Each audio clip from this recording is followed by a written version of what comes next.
Every empire believes it's different, that it's too advanced, too powerful, too exceptional to fall. But history is undefeated. Rome ruled a quarter of humanity. The Ottoman Empire lasted 600 years. The British Empire covered a quarter of the planet, and each, at its peak, thought the same thing. This will last forever. It didn't. Because the fall of empires isn't sudden, it's mathematical. Debt, corruption, division. The same pattern, repeating every few centuries, leading from dominance to decay. And now, for the first time in modern history, that same pattern appears in the numbers of the United States, the world's largest economy, and the empire of the digital age. So the question isn't if the cycle returns, it's when. This isn't a story about politics or war. It's a story about human behavior, written in numbers. Every empire begins the same way. Innovation sparks prosperity. Trade expands. Wealth explodes. Confidence turns into arrogance. Arrogance breeds debt, and debt becomes decay. By the time decline begins, it's invisible, hidden behind records, parades, and promises. But the numbers always tell the truth. Economist Ray Dalio studied this cycle across 500 years of history. He called it the big cycle. And when you map each empire's rise and fall, the curve is almost identical.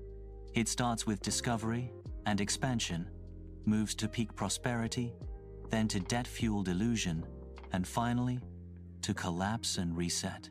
Today, America stands at the same stage where others once stood, wealthy, divided, and deeply in debt. But to understand what's next, we must first go back to where this pattern began. Rome, the eternal city. For centuries, it was the beating heart of civilization. At its height in the 2nd century CE, it controlled over 5 million square kilometers, stretching from Britain to Egypt. Its population exceeded 60 million, 1 in 4 humans alive. Its success began with innovation. Roads, aqueducts, laws, a system that brought order and trade across continents. Gold and silver flowed in from conquered lands. Taxes filled imperial coffers. The economy boomed. But as borders expanded, so did expenses. Armies had to be fed, paid, and stationed across half the known world. To fund it, emperors began to debase their currency, mixing copper into silver coins. By the 3rd century, the silver content of the denarius had fallen from 95% to less than 5%. Inflation soared. Merchants refused imperial coins. Confidence collapsed. The empire tried to fix it with price controls and new taxes, but that only deepened the crisis. As the economy weakened, corruption spread. Citizens lost faith in Rome's promise, and when barbarian tribes pushed through the borders, there was little will left to resist. Rome didn't fall in a day. It fell in balance sheets long before the gates were breached. They believed they were different. They weren't. 1,000 years later, another empire rose from the ashes of Byzantium. The Ottomans, rulers of East and West. From 1453 to the 1600s, they dominated trade routes between Europe and Asia. At first, their wealth came from innovation, gunpowder weapons, advanced administration, and religious tolerance. Istanbul became one of the world's great capitals. But by the 17th century, the same pattern began again. The empire grew too large, too expensive, too slow to adapt. European rivals found new sea routes that bypassed Ottoman taxes. Silver from the New World flooded global markets, devaluing Ottoman currency and driving up prices. By 1650, inflation had doubled food costs in major cities. Government debt ballooned. To cover it, the empire sold tax collection rights to private contractors, a desperate move that enriched elites while starving provinces. The military weakened, the bureaucracy rotted, and reformers who tried to modernize were crushed by internal resistance. By the 1800s, the Ottoman Empire was known as the sick man of Europe, a giant that still breathed, but could no longer stand. They believed their empire was eternal. It wasn't. Then came Britain, the empire on which the sun never set. Fueled by the Industrial Revolution, Its navy controlled global trade. By 1870, Britain produced 22% of the world's output, and its currency, the pound sterling, was the global reserve. But prosperity turned into pride, and pride into overreach. The cost of maintaining colonies from India to Africa to Canada drained the treasury. Britain borrowed heavily to fund wars, from Crimea to the Boer War. By 1914, government debt stood at 25% of GDP. By the end of World War I, it reached 130%. By 1945, after World War II, it peaked near 250%. The empire that had once lent money to the world was now borrowing from America to survive. The pound lost its dominance. The colonies gained independence. And by the 1950s, the empire was gone. Britain had followed the same curve: innovation, debt, decline. They believed they were different. They weren't. 3 empires, 3 centuries apart. One identical story. Each began with productivity and ended with promises it couldn't afford. So where does that leave the United States? The most powerful nation on earth, the issuer of the world's reserve currency, and the largest debtor in human history. The numbers tell the story. In 1980, U.S. federal debt was $908 billion. By 2000, it was $5.6 trillion. By 2020, it hit $27 trillion. And in 2025, it's approaching $35 trillion. That's over $100,000 per citizen, and growing by the second. But debt alone doesn't end empires. It's what comes with it: division, complacency, and the illusion that power lasts forever. America, like Rome, spends more maintaining its global influence than building new innovation at home. Its military bases stretch across 80 countries. Its currency dominance allows endless borrowing, and its politics are paralyzed by internal conflict. The cycle has entered its later stage. But here's where it gets even more dangerous. Here's where the story turns modern and unsettling. In the past century, the US replaced Britain as the global economic core. Its currency, the dollar, became the foundation of international trade. After World War II, the Bretton Woods system pegged other currencies to the dollar, and the dollar itself to gold. That system lasted until 1971, when President Nixon ended the gold standard, decoupling money from reality for the first time in modern history.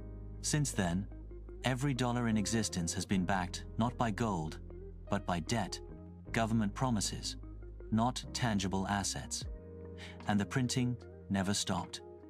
Between 2008 and 2022, the US created more money than in the entire history before it. Trillions of dollars injected into markets to prevent collapse. At first, it worked. The stock market soared. Housing prices doubled. Wealth seemed infinite.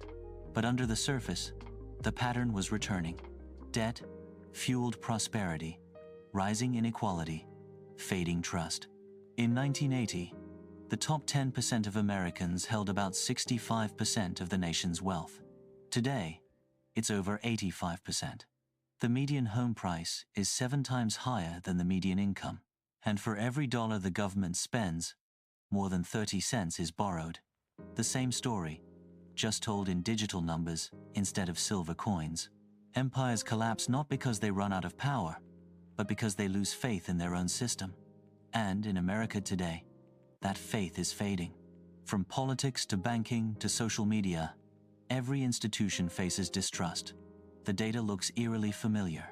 High debt, low unity, expensive wars, declining productivity growth, and a generation that no longer believes their future will be better than their parents. We've seen this movie before, just never in 4K. So what exactly is this empire collapse pattern? Across 5 centuries, it repeats in 5 clear stages. Stage 1, rise through innovation. A new system emerges. Efficient, energetic, creative. Rome built roads and laws. Britain built ships and factories. America built microchips and the internet. This stage is defined by trust and productivity. Money is hard. Savings are rewarded. And citizens feel united by progress. Stage 2, prosperity and overconfidence. Wealth grows rapidly. People borrow to invest to borrow. Luxury replaces simplicity. Civic duty gives way to self-interest. The empire begins to live beyond its means, not yet aware that the foundation is cracking. Stage 3. Debt and decline. Costs exceed income. Wars, welfare, and bureaucracy expand. To pay for it, leaders debase the currency from silver coins to paper money to digital credit. Debt becomes normal.